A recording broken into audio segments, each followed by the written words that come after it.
Money 9 की खबरों के लिए ट्विटर, फेसबुक और इंस्टाग्राम पर @Money9Live को फॉलो करें। तो वहीं मनी 9 के यूट्यूब चैनल को भी सब्सक्राइब करें।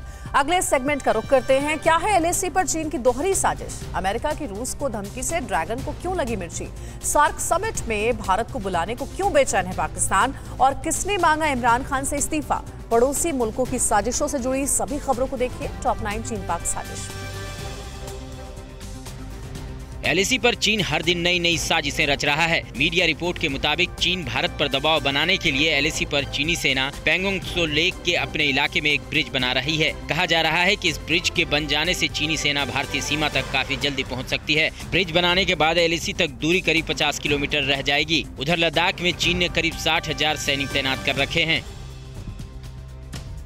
यूक्रेन के मुद्दे पर अमेरिका की रूस को धमकी से चीन को मिर्ची लगी है। चीनी मीडिया ने चेतावनी देते हुए कहा है कि अगर अमेरिका अपने F-37 लड़ाकू विमानों के जरिए ब्लैक सी में रूस के खिलाफ हमला करता है तो चीन उसका करारा जवाब देगा। ग्लोबल टाइम्स ने कहा है कि रूस और चीन के पास इतने शक्तिशाली एयर डिफेंस सिस्टम हैं कि अमेरिका और बाकी पश्चिमी देश चाहकर भी कुछ नहीं कर सकते हैं। ताइवान पर जबरदस्ती कब्जे के लिए दुनिया को आंख दिखा रहे चीन ने अब जर्मनी को भी ताइवान के मुद्दे से दूर रहने की चेतावनी दी है। जर्मनी में चीनी एम्बेसी के राजनयिक ने कहा है कि जर्मनी ताइवान की आजादी का समर्थन न करे। इस मामले में चीन कोई समझौता नहीं करेगा। चीन ऐसी ही धमकी अमेरिका को पहले दे चुका है। चीनी राजनयिक ने कहा कि ताइवान को समर्थन करने वाले देशों पर हमारी नजर है।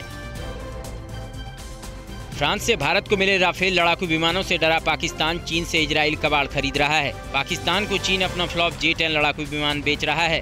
चीन ने J-10 को इजराइल के लवी लड़ाकू विमान की नकल करके तैयार किया है। इजराइल ने लवी लड़ाकू विमान को बनाने का प्रोजेक्ट 34 साल पहले ही बंद कर दिया था। पाकिस्तान ने चीन से 25 J-10 लड़ाकू विमान खरीदने का ऐलान किया है।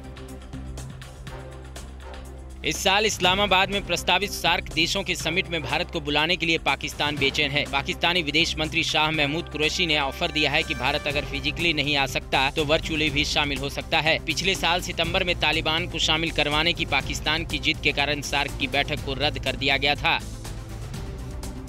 महंगाई के साथ हर मोर्चे पर नाकाम पाकिस्तान के पीएम इमरान खान पर विपक्ष ने इस्तीफे का दबाव बढ़ा दिया है। इमरान के खिलाफ जमीयत-ए-इस्लामी ने आंदोलन शुरू कर दिया है। जमीयत-ए-इस्लामी के नेता सिराजुल हक ने कहा है कि महंगाई की दर 23% हो गई है। IMF के सामने इमरान सरकार ने घुटने टेक दिए हैं। ऐसे हालात में इमरान के हाथ में पाकिस्तान महफूज नहीं है।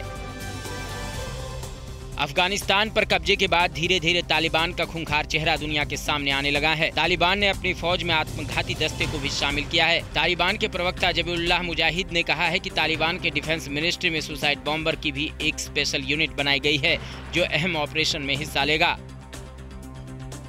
पाकिस्तान अफगानिस्तान की सीमा पर पाकिस्तान की ओर से बाड़ लगाने को लेकर विवाद पर तालिबान के प्रवक्ता सुहेल शाहीन ने कहा है कि दोनों देशों ने मसले को करीब करीब सुलझा लिया है। तालिबान पाकिस्तान के साथ अच्छे संबंध चाहता है। हालांकि 2 दिन पहले तालिबान के लड़ाकों ने पाकिस्तान के लगाए बाड़ को उखाड़ फेंका था और तालिबान के रक्षा मंत्रालय ने इमरान को चेताते हुए कहा था कि वो अफगानिस्तान की सीमा तय करने की कोशिश न करे।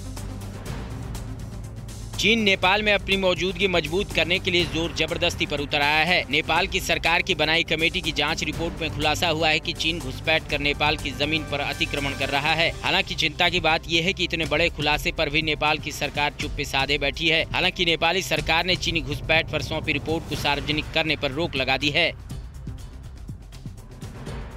अड़ी सोमवार से शुक्रवार शाम 6 बजे सिर्फ TV9 भारतवर्ष पर।